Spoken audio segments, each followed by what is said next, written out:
So here we are at the Northern Shooting Show 2019. I actually arrived in good time this year. I was there at 9 o'clock, which is a bit of a record for me, although I did have to leave pretty damn early. But believe me when I say it's worth it, because if you arrive a bit late, like 10:30, the traffic can really build up and you can end up wasting a lot of your day just sat in the car. But as soon as I arrived, as you can see, I bumped into Neil from Rack and Load, as well as Callum from English Shooting, and Gunroom TV, of course, because he's there with doing the media this year. And I was asked to have a go on this simulator. And I would normally be quite sceptical about this kind of stuff, especially when you're trying to mimic a shotgun or a rifle for driven bore with a sort of airsoft gun. But actually, it was really good fun. And after a while, I mean, it took me a while to get into it because, yeah, I just kept missing, basically. But it really does actually properly simulate lead.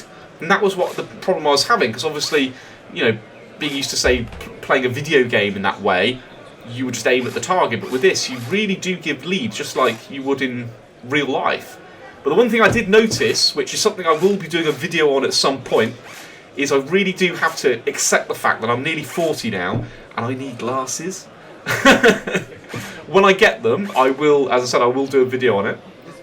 And yeah, there's the night sight guys. That's a good option if you're, you know, if you don't want to spend too much money, because you can just have your existing kit, strap it to it, and it does the job. Now this is the Viking stand, because I was having a bit of a mooch around with Neil, and we got accosted and asked to have a look at their various chassis rifles. And you can see at the top there, that's the new sort of 2.2 thing that they've got. It's a bit plasticky though, and Neil's had one in for a review, and he couldn't hit the side of a barn with it.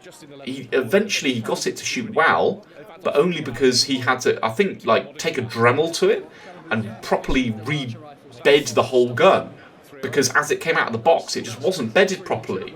Now these days, that's very unusual, because one of the great things about modern rifles is that modern rifles are bedded so well that even a cheap rifle should shoot really well, but they don't. And considering it's supposed to be this sort of tactical marksman rifle, it's kind of doesn't bode well, really. I mean, I've yet to see anyone shoot one at, say, 50 yards and get a better group than I can with my little T-bolt.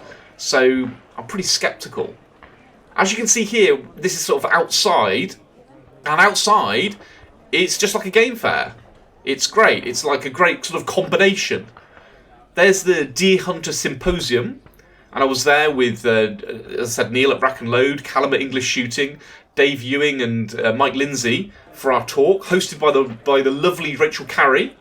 And we were there for about an hour, and we chatted about social media and the sort of pitfalls and the benefits. Keep your eyes open for that. That will be coming out in a video before too long.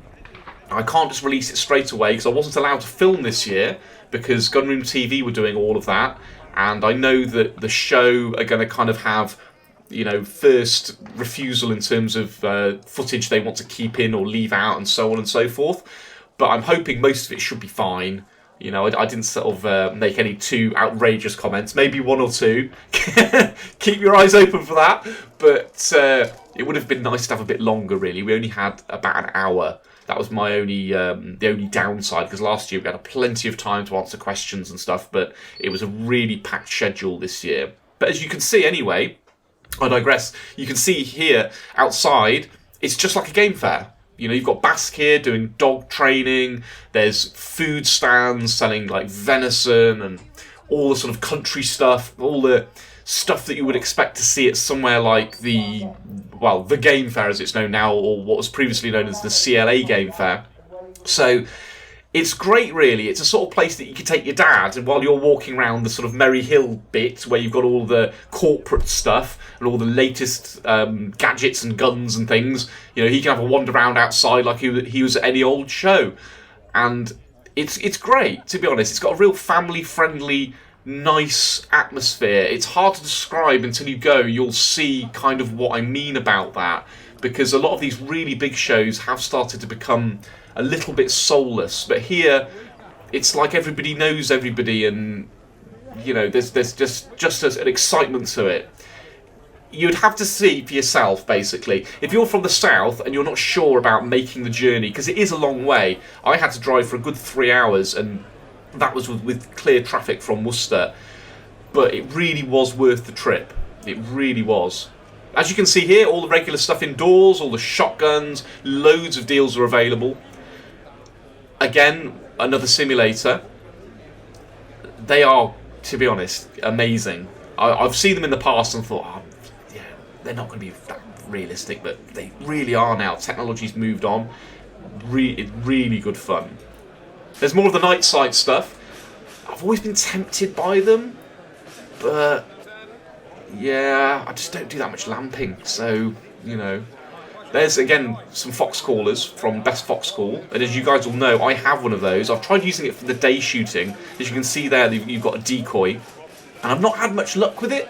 It's not that I haven't called foxes, it's just that the fox doesn't seem to know that it's supposed to come out where I'm aiming, and supposed to look at the decoy, so I'll always end up sitting there for a while, and then you know, I'll sort of think, oh, there's nothing coming, and then a fox will appear where I don't expect it to appear, and then it runs off. So, I don't know. I guess it's one of those things where you have to kind of practice, basically, and get used to using it. You know, so it's probably more me than the kit, especially when you put the English calls on it.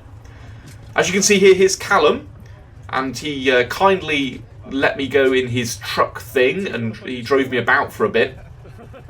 And to be honest, for him, it was essential, because if you saw how heavy the tripod he had got and the camera he had got for Gunroom TV, you would understand that, yeah, that's the only way to get around the show.